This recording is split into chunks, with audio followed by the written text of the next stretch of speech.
Now here's another one. So when I retired from the Navy and got out and started the consulting business, working, and one of my risk-averse friends that was staying in the military for its welfare program, right? It's a paycheck, right? And the guy wasn't, he wasn't all fired up anymore, but he was in, and so he had a mortgage to pay and kids to feed, so he's just staying in. And he kind of looked at me when I was getting out, and I said, well, yeah, man, I got bills to pay too, but I'm going to go and get after it somehow. And he said, what are you going to do if the business doesn't work and you end up, you're going to come back in, and what are you going to do? You won't be able to get back in, blah, blah, blah, blah. And I said, bro, worst case scenario, everything goes to hell. Guess what I'm going to be doing? I have an RV. I will be in my RV with my family. We'll be driving up and down the coast of California, raiding jiu-jitsu schools and training, and I'll be surfing. And it's all good. And it won't cost me barely anything to do that. My retirement will cover. It'll be good to go. You got a backup plan like that? Well, let me rephrase that. If you needed a backup plan like that, what would it be? This is one of my favorite topics.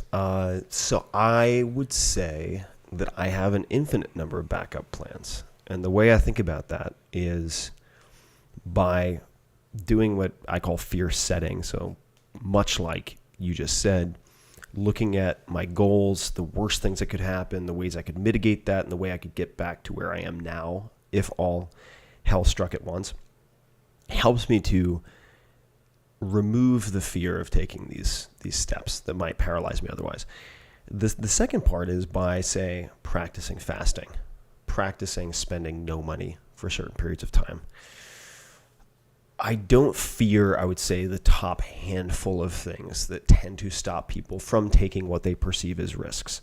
The other very important thing is that risk has a very specific meaning for me. And I realized early on that people talk about risk tolerance, taking risks, but if they don't define it clearly, it can end up being paralyzing in how nebulous it is. So for me, risk is very simple. It is the likelihood of an irreversible negative outcome. That's it. So most things I do, even though people look at it, they say, oh my God, this guy's investing in speculative startups when it's just one guy and an idea. Man, he's a risk taker. I don't view myself that way at all. I view myself as, if anything, someone who's has taken a lot of time to get good at mitigating risk. I'm a risk mitigator. And in the case of, say, speculative investing, I am only using money that I can comfortably afford to lose. Mm-hmm. And for me, backup plan, similar to yourself.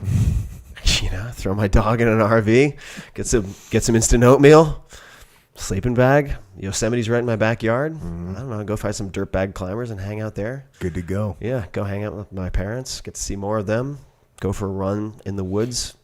Yeah. While I'm trying to figure out the next step. And you had that attitude when you were taking more legitimate risk. I mean, right now, obviously, you're pretty good to go. Mm-hmm. But in the beginning, when you moved out to the West Coast, yeah, you had to have the similar attitude of, because I know I did that attitude for me freed me.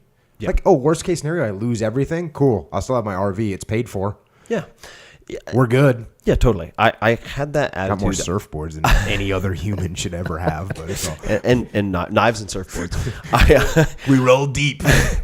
I think I had that realization early on. And of course, when I first graduated from school, went out to the West Coast, I did not have a lot of money. I remember when I came out to California for the first time for a job interview, I couldn't afford a hotel. I stayed at the Fairtex kickboxing gym on the second floor, sleeping on a bunk bed with a Thai instructor sleeping above me, and washed my clothes in the sink.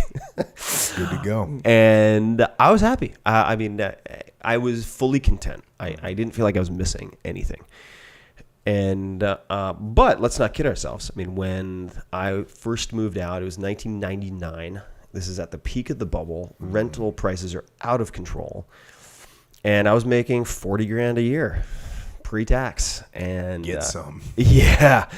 And my office, my desk was in the fire exit. I mean, it was completely illegal. I had to I had a pretty slick setup, but it was very low budget. And but really what I think freed me on some level is realizing, and this, hopefully this doesn't sound prickish or arrogant or whatever, but no matter what difficulties might befall me, whatever unemployment might come my way, there are people with fewer resources, with less education, who have figured it out before and survived. Yeah. So if dozens or hundreds or thousands of millions of people have figured this out, I'm going to come out the other end and be fine. Yeah, So that was very reassuring to me.